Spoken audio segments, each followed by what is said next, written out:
வணக்கம் மக்களே. நமது குழந்தைகள் நமக்கு யார் தெரியுமா? இதை பற்றி விளக்கமாக அறிந்து கொள்ள நாம் இந்த காணொளியை காணலாம்.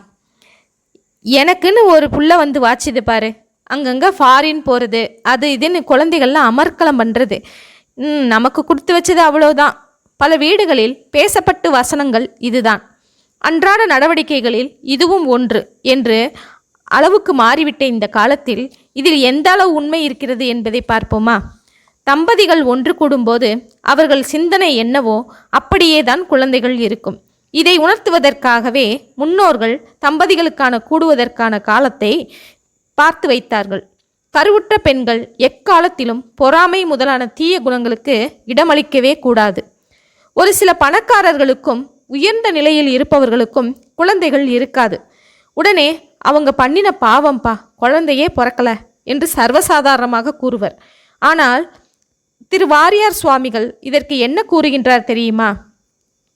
அந்த பணக்காரர்களின் சொத்தையும் பெரிய மனிதர்களின் புகழையும் அனுபவிக்கக்கூடிய புண்ணியம் செய்த ஆன்மா இன்னும் பிறப்பதற்கு வரவில்லை என்பதுதான். அதனால்தான் அந்த பணக்காரர்களுக்கோ புகழ் பெற்றவர்களுக்கோ குழந்தைகள் இல்லை என்று கூறுகின்றார். இப்படி ஒரு வகையில் கொடுக்கல் வாங்கல் தான் குழந்தையாக பிறக்கின்றது என்பதை சித்த புருஷர்களின் வாழ்க்கை விளக்குகின்றது. சித்தர் ஒருவர் அவரது மனைவியுடன் ஒற்றுமையாக இல்லறம் நடத்தி வந்து 2 குழந்தைகள் பெற்றுக்கொண்டனர்.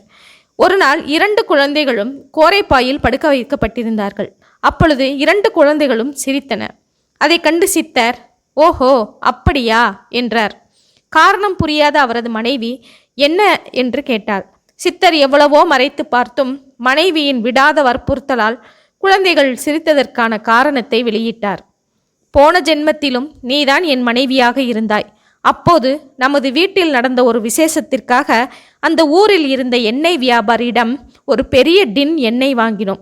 விசேஷம் முடிந்து எண்ணெய்க்கு உண்டான பணத்தை கொடுக்க போன போது எண்ணெய் வியாபாரி இறந்து போய்விட்டார்.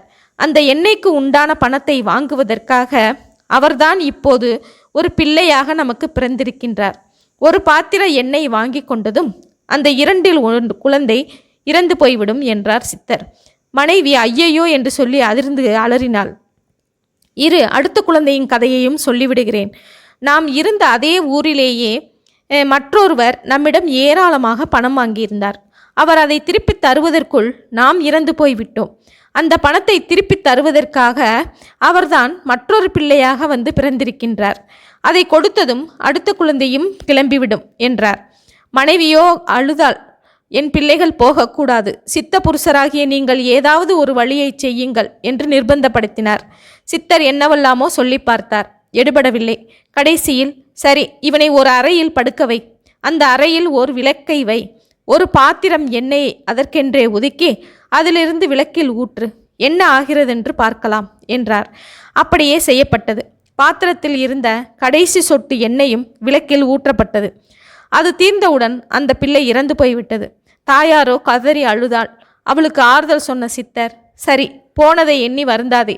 பிற்காலத்தில் இந்த இன்னொரு பிள்ளை ஏதாவது தந்தால் இவனிடமிருந்து நீ எதையும் வாங்காதே. இவனாவது தீர்க்காயுசாக இருக்கின்றானா என்று பார்க்கலாம் என்றார். 2வது பிள்ளை வளர்ந்து பெரியவனானான். கலைகளில் சிறந்து விளங்கிய அவன் சம்பாதிப்பதற்காக வெளியூர் சென்றான்.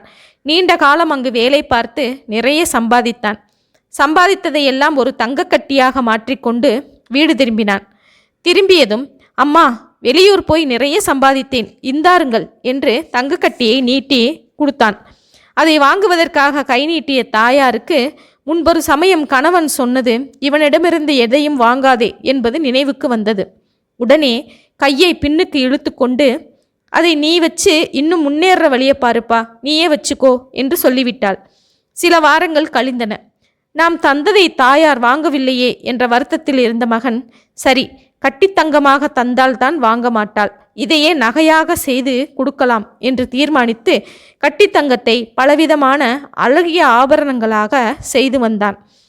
எப்படியாவது இதை தாயிடம் தந்துவிட வேண்டும் என்கிற எண்ணத்துடன் நகைகளோடு குதிரையில் ஏறிய மகன் அதிவிரைவில் வீட்டை அடைந்தான்.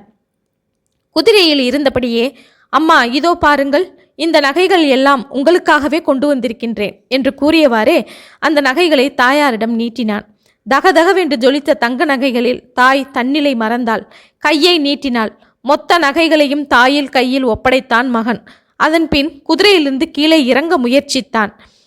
அப்போது கீழே இறங்குவதற்காக கால் வைக்கும் கப்பில் கால் மாட்டி தலைகீழாக விழுந்து இறந்தான்.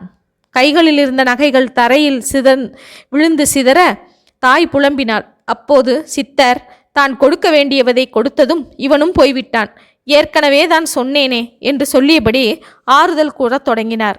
சித்தரின் வாழ்வில் நடந்த இந்த நிகழ்ச்சி வாங்கவோ அல்லது கொடுக்கவோ தான் பிள்ளைகள் பிறக்கின்றன என்பதை விளக்குவதற்காகவே இங்கு கொடுக்கப்பட்டது.